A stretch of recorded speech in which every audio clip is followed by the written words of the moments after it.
your 30s, you realize your parents are human. Yeah. And they're not to blame for everything, because you know what? They were also just victims of their upbringing and their Generational trauma. Yeah.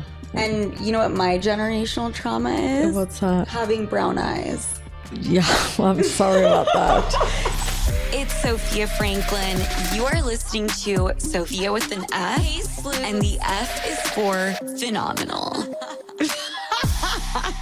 Hey guys, welcome back to Sofia with an F. This week, I actually have a guest, very, very special. You have heard her before, but it's been over a year, probably close to 2 years, maybe more. I don't even remember. That's how young she is.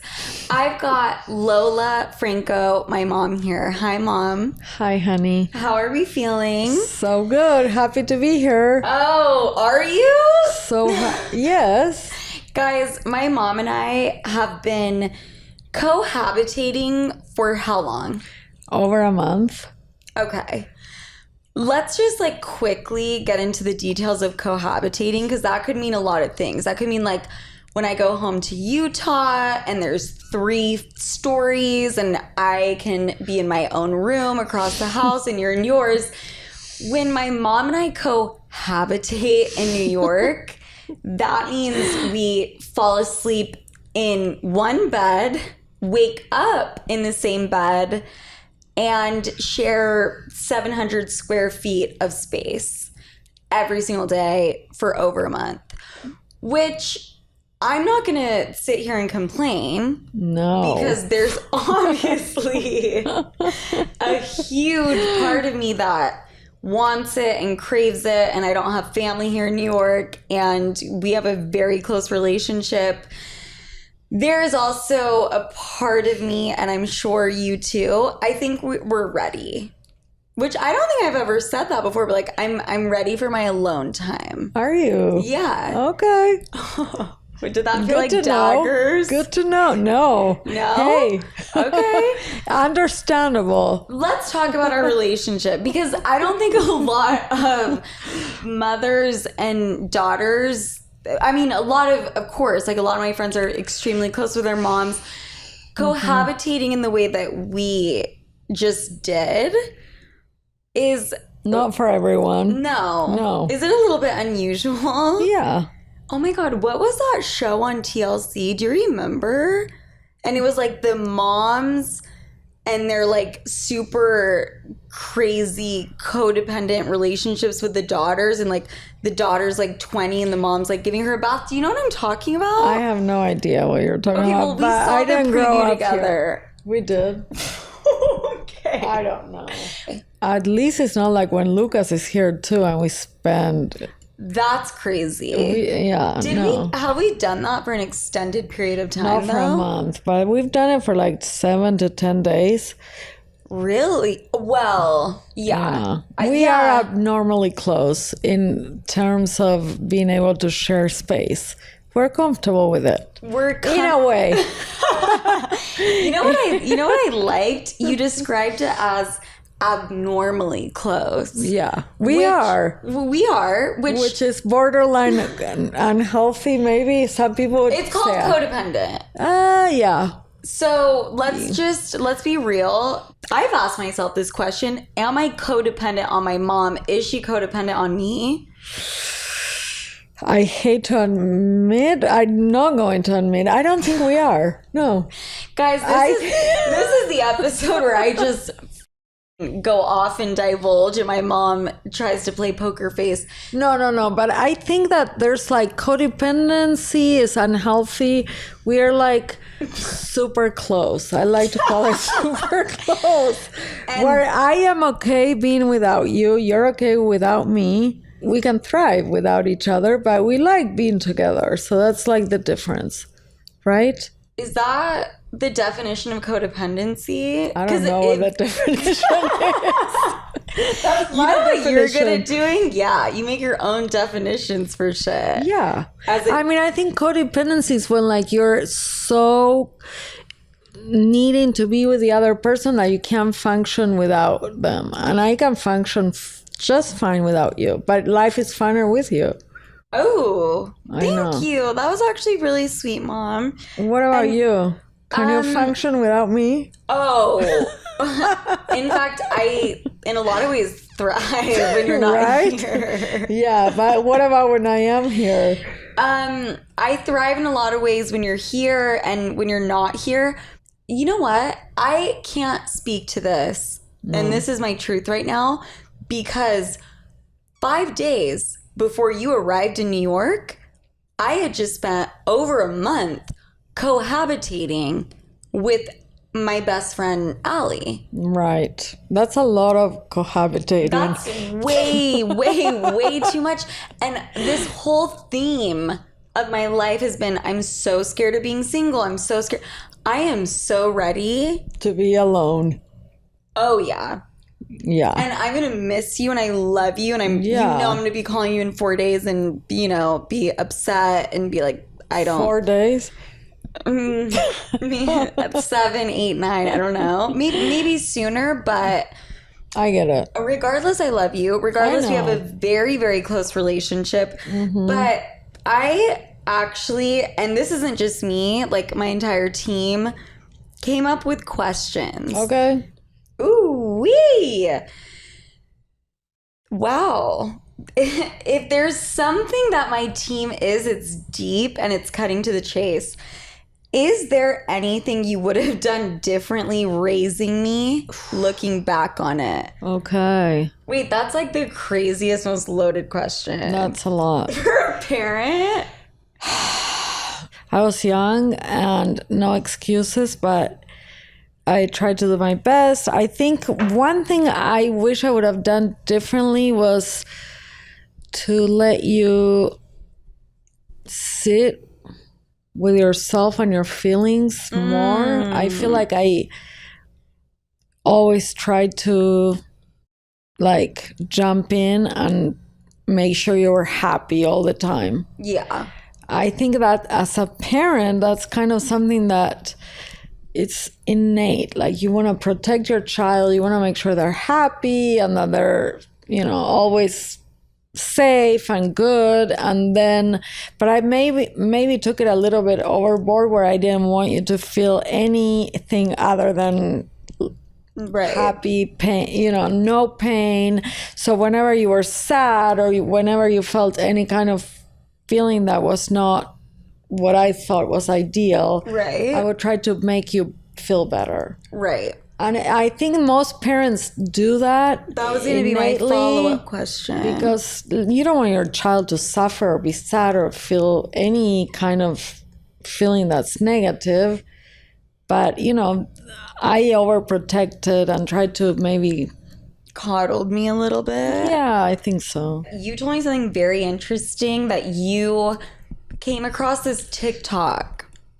Yeah. And it said that when women hit their 30s, they start blaming their parents for everything. And when I say everything, I think this, I know what you're saying. It's like I feel like progressively, like, we get to the age where in our 20s, we're just trying to live through our 20s because they're super hard. Yeah. So hard. And then in your 30s, you get to an age where like, okay, now I have some coping skills, yet I'm going to realize that my parents are to blame for everything. Yeah. And you just kind of realize that, hey, I am the way I am because my mom did this, my dad did this, they were there, they were not there, they messed up, It's not that crazy. I think when you're in your 30s, you become so much more self-aware of why you do things the way you do. Yes. And regardless of how incredible of an upbringing you had, it's your fucking parents. It is. It's the people that raised you. I mean, no matter what, like, yeah, your parents can be amazing and mean the best and try hardest to provide you with the best, upbringing, education, whatever, but yet we're all human. Yeah. Like, I am still learning. You know, I'm still learning to be a good person, a good parent. You know, I constantly thrive, as we all do. And it's like at that age in your 30s, you realize your parents are human. Yeah. And they're not to blame for everything, because you know what? They were also just victims of their upbringing and their Generational trauma. Yeah. And you know what my generational trauma is? What's that? Having brown eyes. Yeah, well, I'm sorry about that. If you want to hear about it, I'm the one out of 6 siblings. I had all my brothers and sisters had Blue and green. blue and green. I have brown. Exactly. That's why it's And my... you know what? We kill it. We give and take, and we learn, and we do. You know, we have other talents. It's not all about the eyes. It's not all about the eyes. No, definitely not. No. But I'm just saying, it is kind of crazy. Out of all 6 of you guys, you had brown eyes and then decided... And Lucas, But my I'm brother, the most has green. honest out of all of us. Okay, well, take that up with your siblings on an episode of whatever. Yeah. But yeah, it's your first time living too. Right. And exactly. I sometimes yes. don't look at you like you're human. I know that sounds crazy. I know. No, I feel it all the time. Do you ever look at grandma and you're like, feel resentment or anything? But it's not a feeling of resentment. It's just like an acknowledgement. Like, oh, you did this, this, and this. Yeah. You know what? I feel like when I felt as a human being, as an adult, I was most empowered is when I realized that I went through that period in my 30s where I blamed my parents for everything, even into my 40s probably. But then I realized, you know what? You have to look at the context of where your parents came from and what they had to work with. Totally. You know, what did they deal with growing up? And then you realize, hey, they're just humans too. They're just human, and they made mistakes, and they went through their own stuff, and they did the best they could with what they had, you know? So like, I feel like there's a difference between a parent that had absolutely everything, had amazing parents growing up and had all the tools in order to be a good parent, and they messed up and they neglected and they abandoned you, and that's different. But if they were there and they tried and tried and tried again, but they did the best with what they had, then you had to kind of give them props for what they did. I completely agree. By the way, I'm not, when I say, oh, in my 30s, I blame you for everything. I have zero resentment. In fact, you're a role model, and I, plan to have a very similar parenting style. I just, notice, what you were going through when you had me, and you had me at 21. Yep. I was 21. Yep.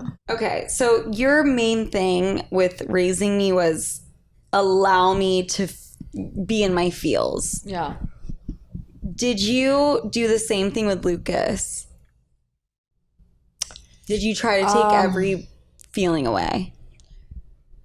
That's a hard question. Lucas was so different from you, and I was such a different person. I mean, I was 11 years older, so I was early 30s, and Lucas was a boy, and not to stereotype, but he also had a father that was part of his life that was really involved, in my opinion, to a fault, where I was like, whoa, don't do this, don't do that. It was different from me, because with you, I had all the power and how. Oh, you had to play the mom and the I had to play the mom and the dad, and so it was tough. It was tough in a lot of ways, but it was also easier because I didn't have to deal with someone's different parenting style. Exactly. So with Lucas, I had very different parenting styles, so I had to counteract some of the things that I thought were not what I thought was ideal. And Lucas was such a strong person. He had, you know what he was like. He was a great, relentless, stubborn. I mean, such a strong personality. So I feel like Lucas, you heard it here first. I'm calling you relentless and stubborn. Mom's saying you're strong. Continue. And I feel bad about it, but you had to kind of play a parenting role in his life, you know? Because you and I in our household were the only ones there against, you know. Totally. And so I feel like, and there was like some, you know, tumultuous stuff happening, right, which is fine. It was fine, but he actually grew up to be a great kid, but feeling like he had to learn from his dad and mine, very different parenting Both styles. Basically, like opposite in a lot of ways. Basically, you were pretty conservative, which I think people would find kind of alarming now because we're so open and we will talk about whatever. Right. But you were pretty conservative in your parenting styles. Very. Like, I couldn't just go have a sleepover. No. Especially with you, I feel like I was very conservative until you turned about 31. 20, in your 20s. But, you know, I was very, very conservative for the same fact that I had to be a mom and dad, and I, you know, wanted to, like, overly do it in a way. Totally. Yeah. When I have a child, like, I don't know how I'll raise them. Like, I don't know, do you have a preconceived idea of how you want to raise your kid before they're out in the world? No, but I think it's smart to, like, kind of know what your values and morals is that you want to instill in your child and what you think is right from wrong, where you want to teach them right from wrong, which I feel like I did okay with you, you know, like knowing. But I feel like I was very strict with you. As with Lucas, I was a lot more lenient. Yeah. With you, I was like very tough until you turned 21, and then or 21 or so, and then it's kind of a 180 where we became very close and I was a lot more open to a lot of things. But until you turned that age, I was not your friend. No. I was your mom. And I made very clear of that distinction. Yeah. I didn't want to be your friend because it's not what you needed at the time. As a parent, I feel like you need a parent. Yeah, I don't think we were close until I was mid-20. I mean, we've always been close, but like very close. It wasn't until mid-20s. Yeah, I think until you became of age where I feel like, okay, now I can open up about certain things. Right. And we can actually start becoming friends, you know, because a lot of it's a lot easier sometimes to think of your child as, oh, my best friend. No. I feel like your child needs a parent. So this is really interesting. Mm-hmm. You raised me on the stricter side. Mm-hmm. Lucas, more lenient. Mm-hmm. Who turned out more sane? Who turned out more normal? I don't know. Give it to me straight, Mom. You know what? Normal, I don't know what normal or not normal is. But oh my God, did you get PR trained before you came on here or what? I don't know. I don't identify with normal. There's no such thing as normal, but keep going. No. I'm so surprised how Lucas is in terms of chill. He's very chill, and he's very.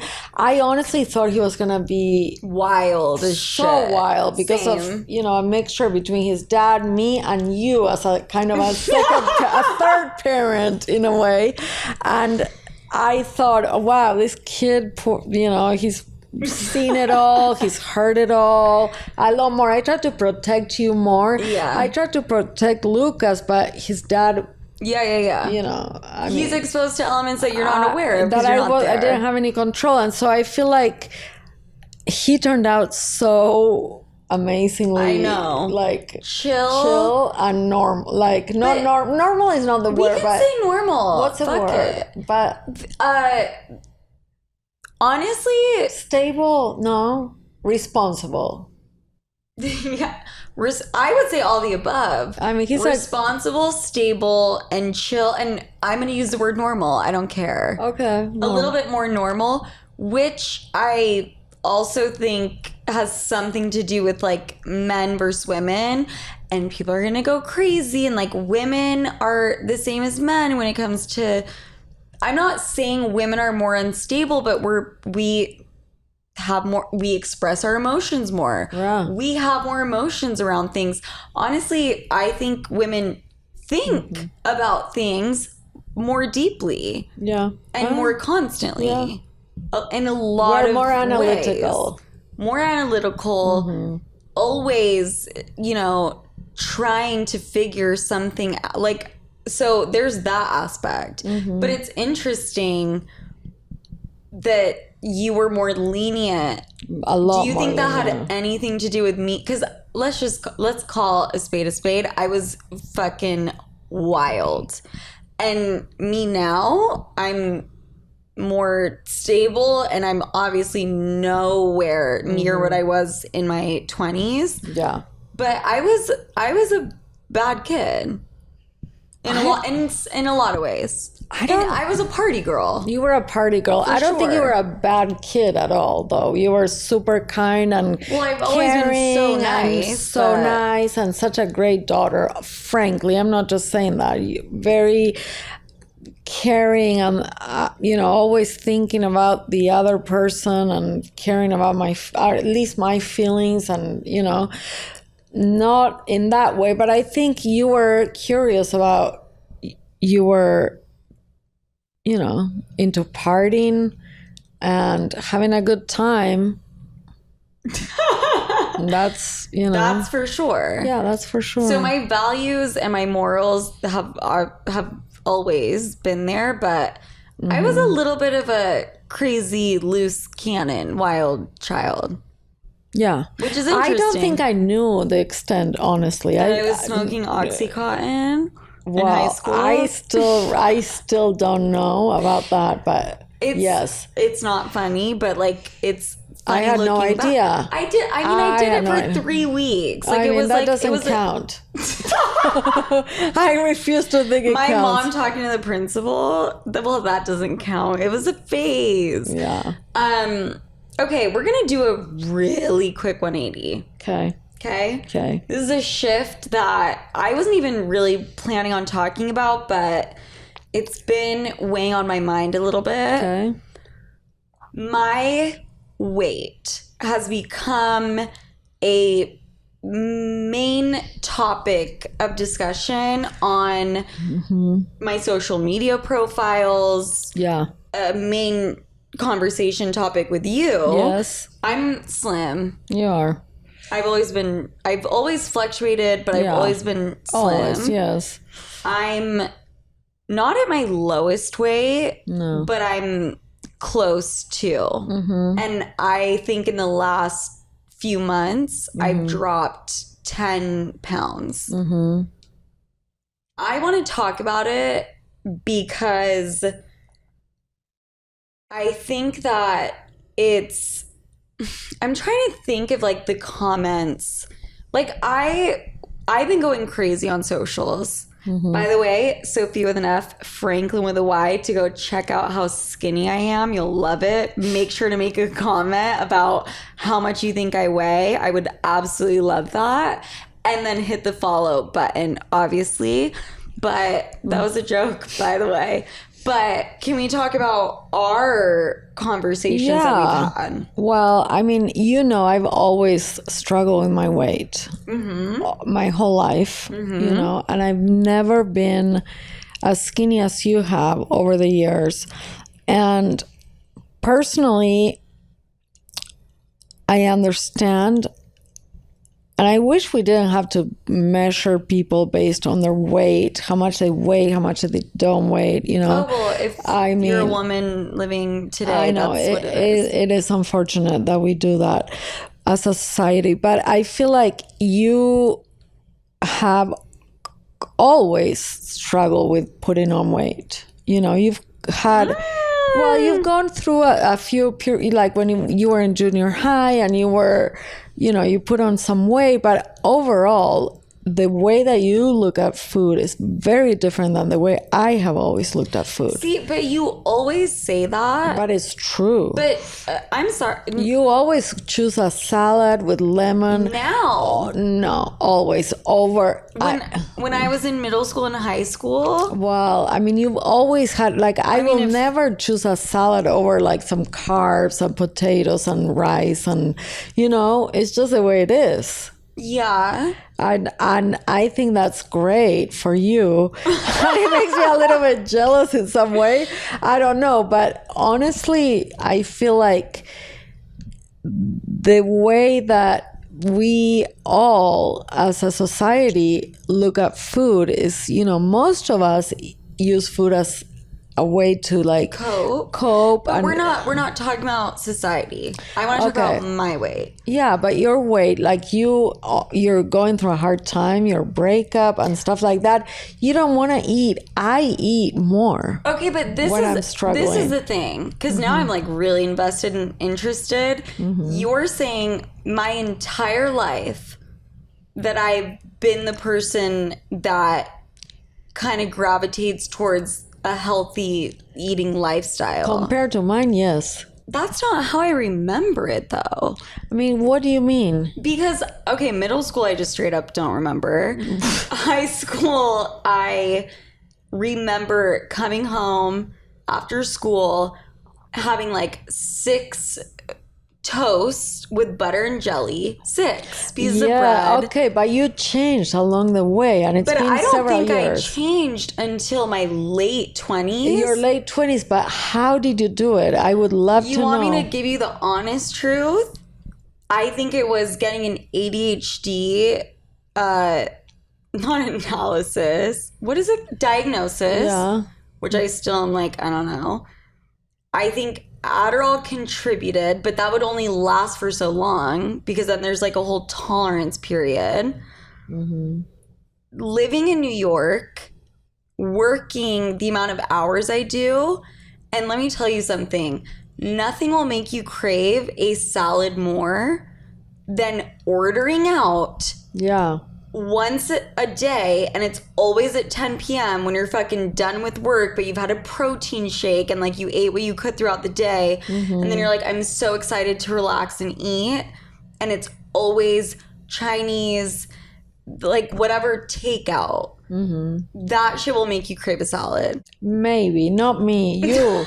You've always laughed. See, that's the difference. And I mean, it's okay. I always, your whole life have realized that your taste buds and mine are very different. Right. You like the salad? You like the healthy stuff. I mean, no, I don't hate it, but I will gravitate towards sweets or breads or, pasta and rice and all the stuff that I'm into more than you, and that's the way it is.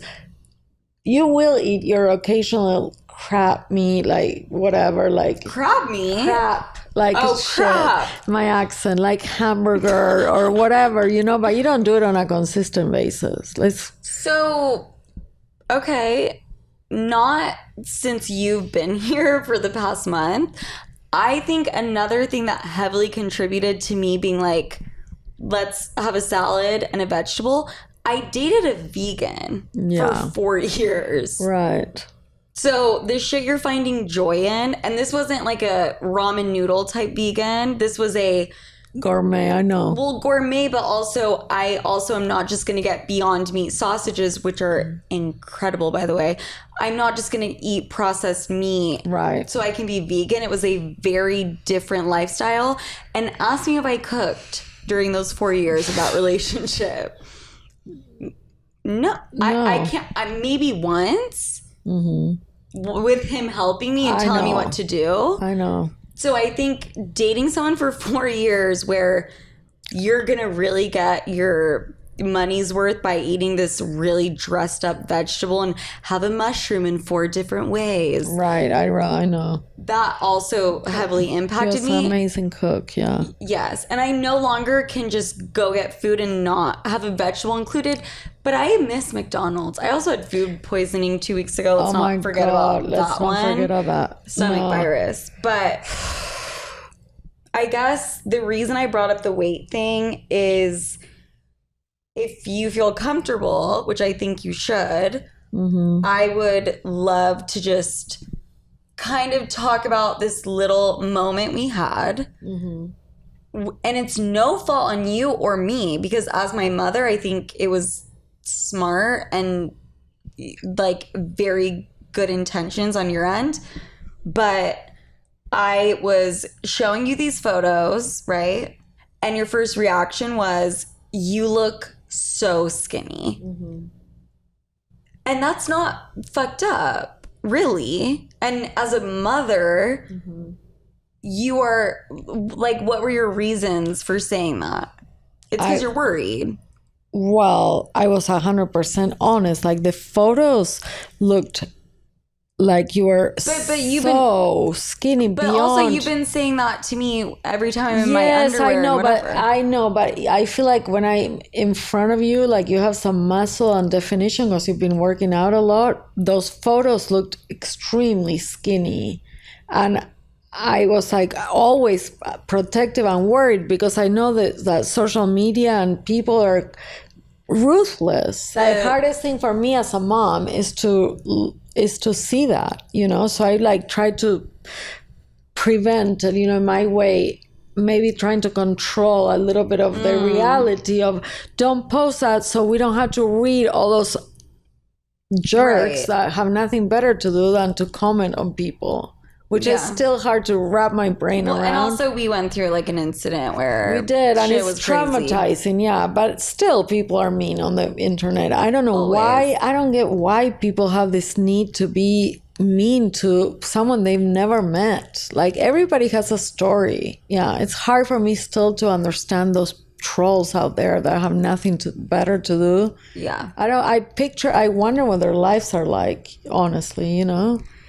And it's hard as a parent to see. I have a really good idea what their lives are like, but I don't know. I don't want to know. It's sad to me that they have nothing better to do, but, you know, I don't like to see it. So anyway, it was you being protected. I was trying to be protected. Like in that moment, I was don't expose furious. I know, but, you know, it's like you have to see from my perspective. Of course. Like I want to protect you or my kid. I don't want, you know, but I thought you were just worried about literally my health. I just want to say for the record, and it's crazy that I even have to like explain myself, I should be able to fluctuate and get really skinny or really, you know, big.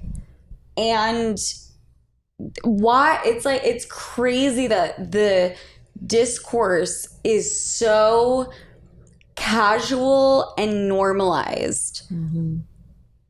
The commenting around women's bodies, like people don't comment on men's bodies in the same way. No, but that's nothing new. However, I just want to put my 2 cents.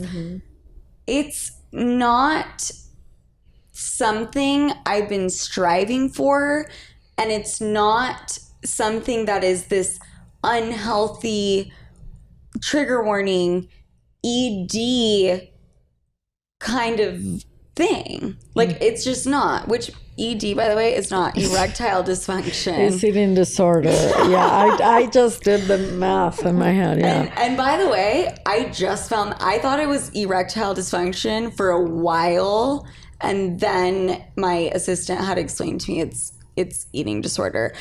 That's not what's going on. I'm going through a breakup. I know. Yeah. I think people, I don't know, forget like how crazy and traumatizing like a breakup can be. I'm super stressed. With that breakup came all of these other things that I am now dealing with, and whatever the fuck. Okay. I, for whatever reason, am not eating as much, which I don't even realize it. Mm-hmm.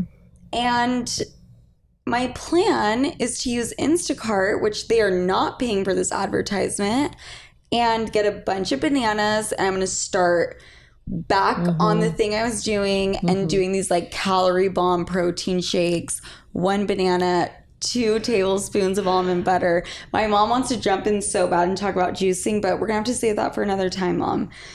Okay, let's just keep it moving. Mm-hmm. Are you ready for these questions? I think so. I don't know. Are you dating anyone? Yes. Long distance. Okay.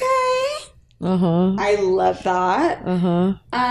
Do you ever see marriage again for yourself? And it doesn't have to be with the person you're dating, but I do. I want to eventually. Really? I do. Children?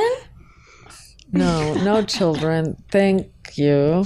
Why? I have 2 Why? You look like my amazing sister. kids that yes, but Okay. no more children. Stepchildren, I'm sure, lots of them. Oh yeah, actually, this is a really. I was gonna keep this to myself, but I have a date on Tuesday. Oh, Did I say it was Operation Stay Single for 6 months to a year, and there would be no dating happening? you did. Yes.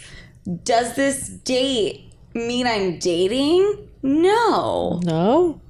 No. How no? What do you mean? No. Dating is. Let me just try to make this shit up on the fly real quick.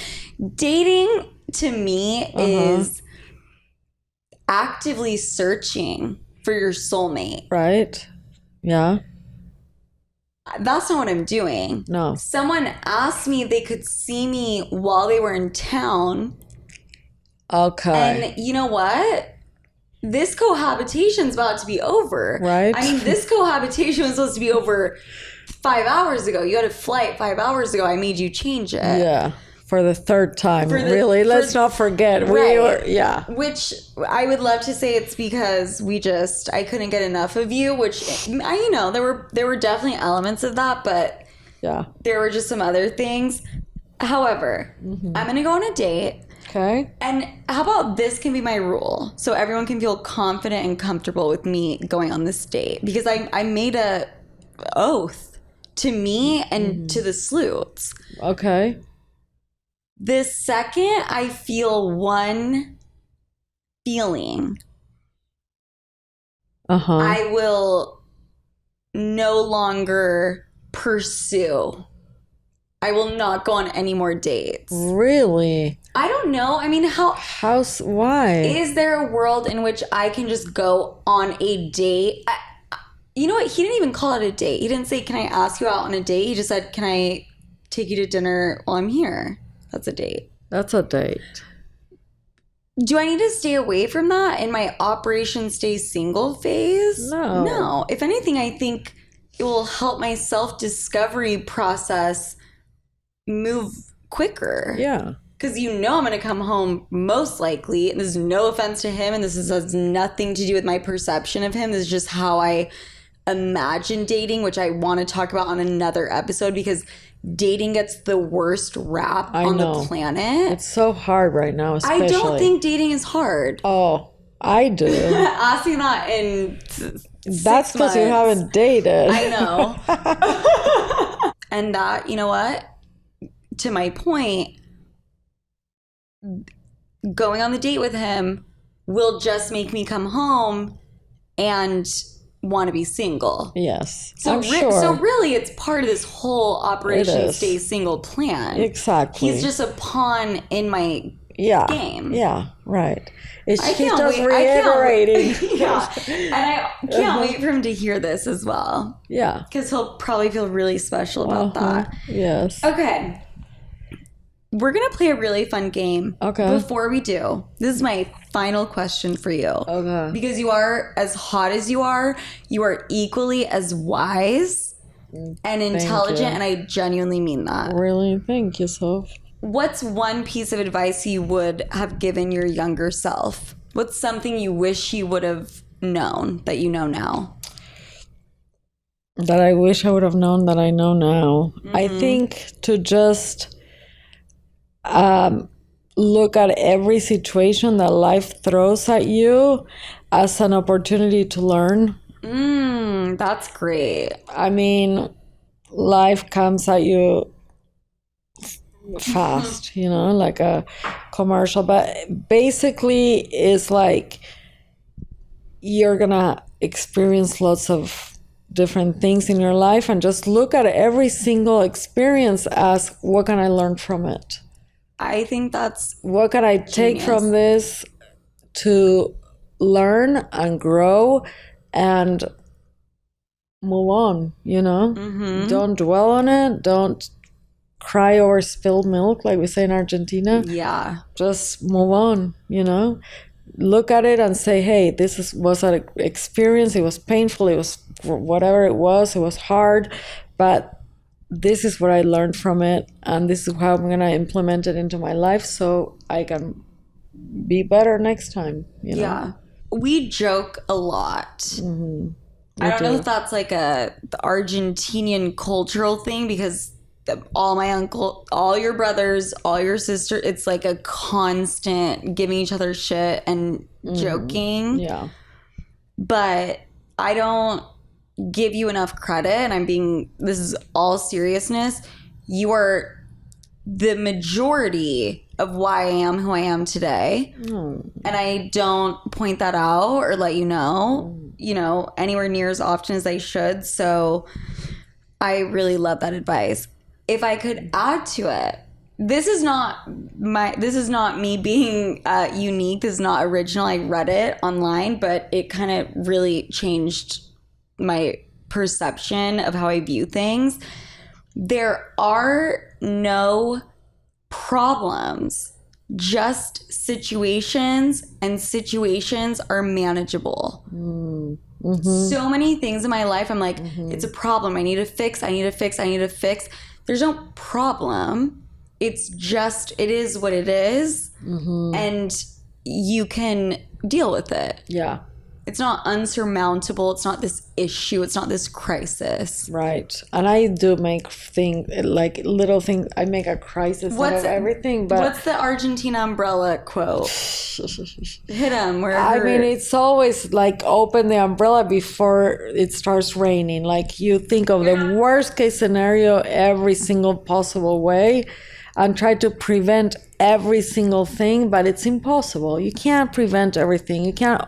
open the umbrella every day. No, all day long. It won't rain every fucking day, and you're gonna get sick of opening umbrellas, because umbrellas are embarrassing, and they're time consuming, and they're they take a lot out of you. They really do. They do. Are you kidding me? So much. And then all of the etiquette that comes with the umbrella, and don't open it inside. And then you have to get a plastic umbrella bag at the front door. Right? And you have to borrow one at the hotel when you go there. It's like, no. Also, try to find a picture of me with an umbrella. I dare you. Right? You'll be looking for a long time. You will not catch me. Right. Okay, Mom. We're going to play Who'd You Rather. Have you heard of Would You Rather? Yeah. Right? It's like, would you rather eat a snake or eat a spider? Right. Okay. This is Who'd You Rather. Okay. Would you rather be? Yeah. No. Who'd you rather have sex with? Oh, sex. Okay. All right. Hey. This is Sofia the F, Mom. I don't know what kind of show you thought you were going to today. All right. Here we go. We've got Timothy Chalamet and Colin Farrell. Colin Farrell, no doubt. I mean, how old am I? Hi. Yes. Okay, you know what? I thought you were going to talk about Ellen and what's her face. Okay, that's fucking hilarious. You guys, I just pulled up a YouTube video, and it was a video of Ellen DeGeneres playing this game with Saoirse Ronan. Ellen DeGeneres asking Saoirse Ronan to pick her who'd you rather, and my mom literally Between Colin Farrell behind. Yeah. Well, okay, let's pick between Saoirse Ronan and Ellen DeGeneres. Again, Saoirse Ronan looks very young to me, but also I can't say Ellen DeGeneres, so Colin Farrell. I'll just go. Mom, it's not a who'd you rather out of the four of them. Oh, it's not? Make it a little interesting. Okay, there's two people doing the interview and then two people on the screen. All right. I'm just going to make up dudes right now, okay, that I know you know. Ooh, this is going to be really good. Ready? Uh-huh. Messi. Oh. Lionel Messi. Messi with an I. Messi with an I, not with a Y. Or Javier Bardem. And I will... Messi. Just for... What? Not in a sexual way, but just in a curious way. If it was like in a... How tall? If he was in a sexual and this way... is coming from someone who like doesn't... Who's not like a height queen. I'm not... No, but if it was in a sexual way, it would be Javier, but... Mom, this is a who'd you rather. You're having sex with Messi, them. I'm sorry. Well, he is the best soccer player in the entire fucking universe. I'm going to give you that. Okay. And I'm in love with him. Right. Obsessed. Right. You and every other female and male on the planet Earth. Okay. You're not ready for this one. Colin Farrell or Tom Cruise? I will show you pictures of them. Colin Farrell. What? I mean, not that he's... Okay, I have Give me something better to work with, please. Why? That's Colin and that's Tom Cruise. Tom Cruise. Mom, okay. This is going to be the last one. It's going to be incredible. Just wait a sec. We've got Ben Affleck or George Clooney. Oh. That's a tough one. That's a tough one. That was a good one. That was good. Because I don't even know what I would say. I think Ben. He just seems like crazier, funny. I was going to say, but actually, if it's just for sex, okay. Yeah. If it was for, like a serious, love me long time, George. Yeah. Ben just seems like out there, fun. For some reason, I feel like George would be better in bed, and I think it's his spray tan.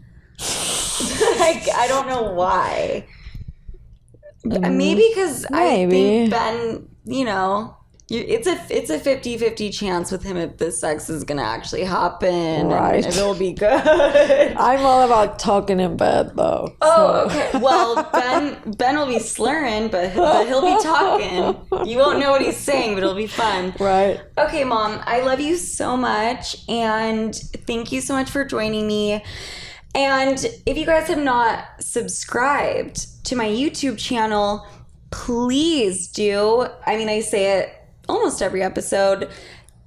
20% of you guys pretend to do it, but really 2% maybe do it. It really, really helps me, especially now. And I love you guys so much. And Sofia with an F, Franklin with a Y on all social media platforms, which, if you can't tell, this skinny little biatch is really ramping up on. I love you guys so much. Bye. Bye.